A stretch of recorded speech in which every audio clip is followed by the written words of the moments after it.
Bonjour à tous et à toutes. Bienvenue à ce webinaire organisé dans le cadre du Salon Go 2021, Salon de la création et de la reprise d'entreprise, 10e édition. Je me présente, Carole Cuisinier, je suis conseillère en création et reprise d'entreprise au sein de la Chambre de commerce et d'industrie de la Moselle. 10 minutes chrono. 10 minutes chrono pour vous faire découvrir comment créer sa micro-entreprise dans le commerce et les services. Nous allons aborder les spécificités du régime, la déclaration de chiffre d'affaires et le paiement des cotisations. Je vous invite à poser vos questions via le chat qui est à votre disposition. Il s'agit des deux petites bulles avec le point d'interrogation tout au long de ma présentation. Et je n'hésiterai pas à répondre à celle-ci à la fin de ma présentation. Je précise également que cette visioconférence est enregistrée et que vous pourrez la retrouver très prochainement sur les chaînes YouTube de la Chambre de commerce et d'industrie de la Moselle et de la Chambre des métiers et de l'artisanat. Alors, créer une micro-entreprise dans le commerce et les services. Première question qu'on pourrait se poser, mais qui peut créer une micro-entreprise? Eh bien, toute personne qui souhaite exercer une activité indépendante. Qu'on entend par personne, ça peut être très bien salarié, demandeur d'emploi, fonctionnaire, bénéficiaire de minima sociaux, jeune étudiant, retraité. Attention pour les personnes qui sont salariées et notamment qui souhaiteraient exercer cette activité la même que celle qu'ils exercent en tant que salariés. N'oubliez pas qu'il y a le respect de l'obligation générale de loyauté envers votre employeur. Donc, discutez avec lui de votre projet de création d'entreprise. Pour les fonctionnaires, vous devez demander une autorisation auprès de votre autorité, auprès de votre hiérarchie. Et pour les retraités, faites attention aux implications que ces nouveaux revenus pourraient avoir sur vos pensions de retraite. Je vous invite à vous mettre en relation avec votre caisse de retraite. Alors, on parle d'activité indépendante. Dans quel domaine? Le domaine du commerce et de la prestation de services. Alors, quelles sont les activités dans le domaine du commerce? Un acte de commerce, c'est j'achète et je revends un produit. Ça peut être aussi un service que vous pouvez aussi également vendre. Vous avez aussi également dans les activités commerciales tout ce qui dépend de la restauration et de l'hébergement. Et pour les prestations de services, il s'agit tout simplement de services rendus et en contrepartie, vous touchez une rémunération ou en tout cas un chiffre d'affaires. Deuxième chose que nous allons voir dans la micro-entreprise, ce qu'il faut savoir, c'est qu'il y a des activités qui sont exclues. Dans ces activités, qu'est-ce que l'on entend par là? Exclues notamment du régime microsocial. C'est-à-dire que dans le cas de la micro-entreprise, certaines activités ont leur propre régime de sécurité sociale. Je pense notamment aux professions libérales qui ont leur propre caisse de retraite spécifique. En profession libérale, vous allez retrouver comme activité médecins, infirmiers, experts comptables, avocats. Eux ont leur propre caisse spécifique de retraite et donc ne peuvent pas exercer sous le statut d'une micro-entreprise. Les activités artistiques, relevant par exemple de la Maison des artistes ou de l'AGESA, eux aussi ont leur propre couverture sociale, leur propre régime social. Ils sont donc exclus du régime microsocial. Je pense notamment à tout ce qui est écrivain, peintre et autres activités artistiques. Et puis, de nouveau, des activités exclues du régime microsocial, eh bien, les activités qui sont rattachées à la MSA. La MSA, c'est la mutualité sociale agricole. Ça va concerner notamment des activités comme entrepreneur du paysage, si vous faites de la tonte, de l'élagage. Dans les activités exclues, vous avez aussi les activités qui sont exclues du régime fiscal de la micro-entreprise. Cela veut dire tout simplement que ces activités sont dans l'obligation de facturer de la TVA et donc ne sont pas en franchise en base de TVA. Je vous l'expliquerai un petit peu après tout à l'heure. Ces activités sont souvent des activités qui sont reliées à l'immobilier, notamment activités relevant de la TVA immobilière. On va avoir les agences immobilières. Et puis, vous avez les activités de loueurs d'immeubles non meublés ou professionnels. Alors, si on doit zoomer un petit peu plus, posons-nous la question, une micro-entreprise, au final, qu'est-ce que c'est? Eh bien, avant tout, une micro-entreprise, c'est une forme juridique. Effectivement, en tant que micro-entreprise, vous allez vous inscrire auprès du registre du commerce et des sociétés. Votre statut juridique sera une entreprise individuelle. Donc, vous aurez un numéro d'immatriculation qui est un numéro sirène, numéro d'identité de votre entreprise. Entreprise individuelle, on entend individu. Donc, vous êtes seul. Vous ne pouvez exercer votre activité que seul. Et donc, vous ne pouvez pas vous associer. Attention, vous pouvez tout de même embaucher si vous le souhaitez, mais vous ne pouvez pas être associé. Comme vous êtes inscrit auprès du registre du commerce et des sociétés, vous avez également une responsabilité. Et cette responsabilité, eh bien, c'est déjà une responsabilité dans vos actes. N'oubliez pas que vous êtes un entrepreneur, un chef d'entreprise, donc vous devez tenir compte du registre du commerce et des sociétés et de toutes les lois qui encadrent le commerce et sa façon de procéder. Votre responsabilité, elle est aussi limitée face aux dettes sur l'ensemble de votre patrimoine personnel. Attention, vous et votre patrimoine, vous êtes confondus. C'est-à-dire que si l'entreprise a des dettes, eh bien c'est vous, sur vos deniers personnels, qui devrez rembourser ces dettes. Il y a tout de même la loi Macron de 2015 qui protège notamment votre résidence principale, en tout cas l'immobilier. La micro-entreprise, en plus d'être une forme juridique, eh bien, il faut savoir que c'est un chiffre d'affaires qui est limité. Qu'est-ce qu'on entend par chiffre d'affaires limité? Le chiffre d'affaires ne doit pas dépasser un certain montant dans le cadre de la micro-entreprise. Pour des activités d'achat, revente, d'hébergement ou de restauration, ce chiffre d'affaires est limité à 176 200 € hors taxe sur une année civile, c'est-à-dire du 1er janvier au 31 décembre, donc sur une base de 365 jours. Pour des activités de service, le seuil de chiffre d'affaires est limité à 72 500 € hors taxe, toujours du 1er janvier au 31 décembre, et donc sur une base de 365 jours. J'attire votre attention, tout le monde ne crée pas au 1er janvier. Donc, en fonction de la date de démarrage de votre activité, n'hésitez pas à proratiser. Au niveau aussi, en plus des seuils, vous avez cette notion de franchise en base de TVA. À la différence des autres structures, au niveau de la fiscalité de l'entreprise, les micro-entrepreneurs sont en franchise en base de TVA. Qu'est-ce que cela signifie? Tout simplement que vous ne pouvez pas facturer de TVA à vos clients. Donc, si vous vous adressez à des professionnels, vous leur ferez une facture hors taxe. Ça signifie aussi également, dans le cas de la franchise en base de TVA, que vous ne pouvez pas récupérer la TVA sur les achats ou les investissements que vous feriez pour le compte de votre entreprise. La micro-entreprise, c'est également un statut social particulier. Alors, comme toutes les entreprises, vous avez une couverture sociale. Vous êtes couvert pour la maladie, pour les indemnités journalières, pour les allocations familiales et la retraite. Cette couverture sociale, eh bien, à un moment, il faut bien la payer. Et donc, vous allez payer des cotisations sociales, qu'on appelle du régime micro-social, qui sont prélevées sur la base de votre chiffre d'affaires encaissé. Vous exercez une activité d'achat-revente, d'hébergement ou de restauration. Le taux de cotisation sociale pour le régime microsocial sera de 12,8%. Pour des activités de prestation de services, le taux de cotisation sociale pour votre couverture sociale sera de 22% du chiffre d'affaires encaissé. Vous allez choisir au moment de votre immatriculation comment vous souhaitez payer ces cotisations sociales. Vous avez la possibilité de les payer soit mensuellement, soit trimestriellement. Ce qui veut bien dire qu'au préalable, vous devez les déclarer. Et vous allez donc déclarer votre chiffre d'affaires pour le calcul de vos cotisations sociales sur le site www.autoentrepreneur.ursaf.fr, soit mensuellement, soit trimestriellement. En plus d'avoir un statut social particulier, le micro-entrepreneur a un régime social aussi particulier. C'est-à-dire qu'il a deux possibilités de payer son impôt sur le revenu. La première est ce qu'on appelle le forfait. Votre bénéfice est calculé suivant un abattement forfaitaire qui va être appliqué à votre chiffre d'affaires.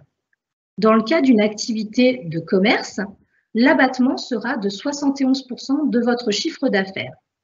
Votre bénéfice forfaitaire sera donc de 29% de votre chiffre d'affaires déclaré. Pour des activités de prestation de services, l'abattement est de 50% du chiffre d'affaires, qui veut dire que le bénéfice de votre entreprise correspondra à 50% du chiffre d'affaires déclaré. Le paiement de l'impôt se fait donc sur la base de ce bénéfice forfaitaire calculé. Et vous allez déclarer votre chiffre d'affaires sur impôt.gouv.fr. Vous déclarerez ce chiffre d'affaires et on appliquera le bénéfice forfaitaire. Vous avez un formulaire spécifique pour déclarer vos revenus qui est le 2042C Pro que vous pouvez retrouver donc sur impôt.gouv.fr. Et vous ferez votre déclaration au mois de mai, comme toute déclaration fiscale. Si vous le souhaitez, vous pouvez opter pour le versement fiscal libératoire. Attention, c'est une option et c'est sous condition de revenus. Pour cela, vous devez prendre votre avis d'imposition N-2 et regarder vos revenus. Vous ne devez pas dépasser 27 000 € en moyenne par part de quotient familial. Si vous rentrez dans les conditions pour opter pour le versement fiscal libératoire, eh bien là, vous pourrez payer votre impôt comme pour le micro-social directement sur la base du chiffre d'affaires déclaré encaissé. Il sera de 1% pour des activités d'achat-revente et de 2,2% pour des activités de prestation de services. Pareil, au moment de la déclaration, vous pourrez déclarer aussi bien mensuellement ou trimestriellement. Et ça se fera comme sur les cotisations sociales sur le site www.autoentrepreneur.ursaf.fr. Une question tout de même à se poser avant de choisir la micro-entreprise. Est-ce qu'au final, c'est un statut adapté? N'hésitez pas, comme tout futur chef d'entreprise, à faire au préalable une étude de marché. Vérifiez qui sont vos clients, comment vont-ils vous payer. Cela vous permettra de mettre en place un prévisionnel financier. D'une part, vous pourrez travailler sur les investissements qui sont nécessaires pour la mise en place de votre entreprise et d'autre part, vous pourrez travailler sur la rentabilité de l'activité, ce qui vous permettra de décider si oui ou non vous souhaitez vous mettre sous le statut de micro-entrepreneur. Dans certains cas, des fois, une société, c'est un peu plus adapté, une URL, une SARL ou une SAS, notamment si vous avez des risques financiers importants qui peuvent être liés à votre activité ou tout simplement si vous avez la volonté de vous associer. Voilà, eh bien écoutez, si vous avez des questions, n'hésitez pas à me les poser, je suis à votre disposition.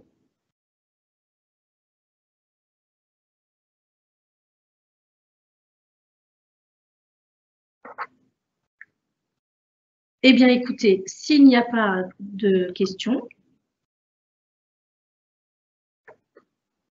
alors je vous invite quand même, si vous le souhaitez bien sûr, à avoir d'autres informations que la micro-entreprise, de connaître un petit peu les autres statuts qui pourraient être nécessaires dans le cadre de votre activité. N'hésitez pas donc à assister à d'autres conférences et notamment on en a une à 14 h cet après-midi sur choisir son statut juridique. Peut-être que pour l'instant, vous avez pensé au statut de micro-entreprise, mais que éventuellement, suite à mon intervention, vous vous dites que peut-être d'autres statuts sont adaptés. Alors, nous allons voir éventuellement donc si vous avez des questions. Alors. Est-il possible de créer sa micro-entreprise pour lancer une activité de naturopathe? Tout à fait. L'activité de naturopathe est une activité qu'on dirait à caractère libéral, mais bien sûr, il n'y a pas de souci, vous pouvez très bien créer une micro-entreprise pour cette activité. Alors, est-ce que la prothésie ongulaire est un statut adapté à la micro-entreprise? La prothésie ongulaire est une activité plutôt à caractère artisanal. Moi, je vous invite peut-être à vous mettre en relation avec la Chambre des métiers.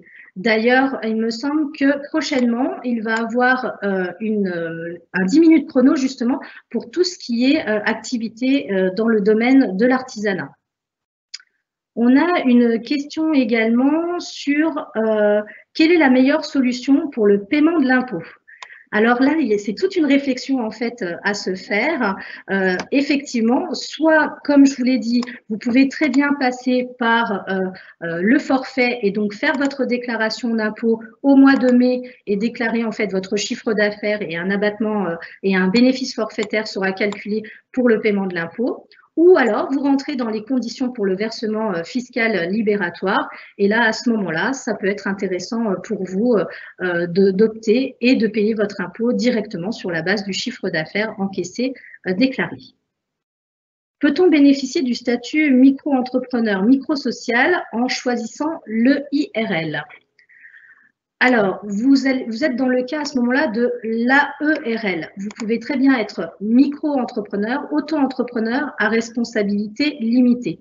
Donc, c'est-à-dire que vous gardez la fiscalité micro et donc, du coup, vous êtes en micro-social et en même temps, dans le cadre de la responsabilité limitée, et RL, eh bien, vous avez la possibilité de protéger votre patrimoine et de déclarer en fait un patrimoine, concernant votre activité. Alors, je regarde juste s'il y a encore d'autres questions. Bien sûr, vous savez aussi, alors j'ai une question d'Olivia qui me dit, c'est-à-dire commencer en micro-entreprise et puis en fonction du développement, pourquoi pas passer en société. Vous savez, Olivia, rien n'est figé en termes de création d'entreprise. On peut très bien commencer par le statut de micro-entrepreneur parce qu'on trouve que cela est adapté. Et puis, au final, on a des dépassements de seuil ou tout simplement la volonté de s'associer ou des investissements qui sont importants. Et on peut très bien se développer, échanger de fiscalité et pourquoi pas après de forme juridique. Rien n'est figé en termes de création d'entreprise. Au niveau d'autres questions,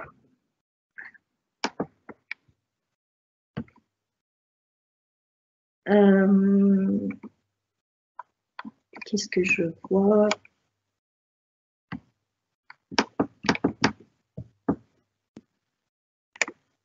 Alors, j'avais, quelle est la différence?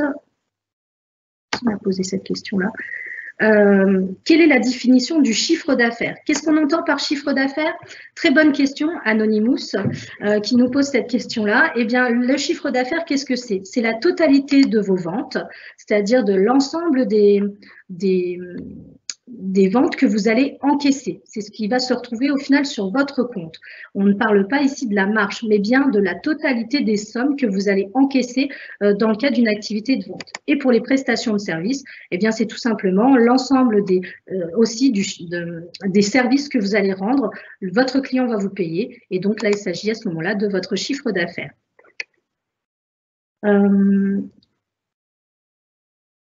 On a une autre question éventuellement. Alors, désolée, je les prends en cours de route.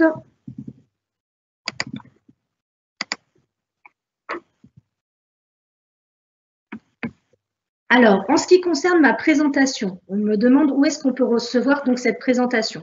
Alors, sachez, comme je vous l'ai dit en début d'intervention, que cette présentation est enregistrée et que vous pouvez la retrouver cet après-midi ou demain directement sur les chaînes YouTube de la Chambre de commerce et d'industrie de la Moselle et aussi sur les chaînes YouTube de la Chambre des métiers et de l'artisanat. Alors, je vois qu'il y a beaucoup de questions. Eh bien, écoutez, je suis ravie de l'ensemble de ces questions, mais je ne vais peut-être pas pouvoir répondre à toutes celles-ci. Sachez que de toute façon, allez, encore quelques-unes, parce que c'est vous. Donc, quel est le régime appliqué pour la caisse primaire d'assurance maladie? Régime local ou uniquement régime général? Très bonne question, cette question-là. Eh bien, quand vous êtes sous le statut de micro-entrepreneur et que vous exercez votre activité en Moselle, malheureusement, vous allez perdre le régime local et vous allez donc passer au régime général de la sécurité sociale. Donc là, ça aussi, c'est important.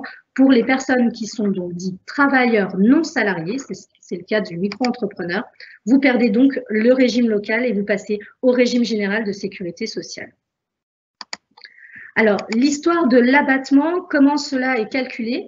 Donc, les impôts calculent pour vous, on me demande de réexpliquer un petit peu l'histoire de l'abattement forfaitaire. Le forfait, eh bien, vous avez tout simplement, à la différence des autres structures juridiques, on n'est pas du tout sur une réalité économique, c'est-à-dire que votre bénéfice est ce qu'on appelle un bénéfice forfaitaire.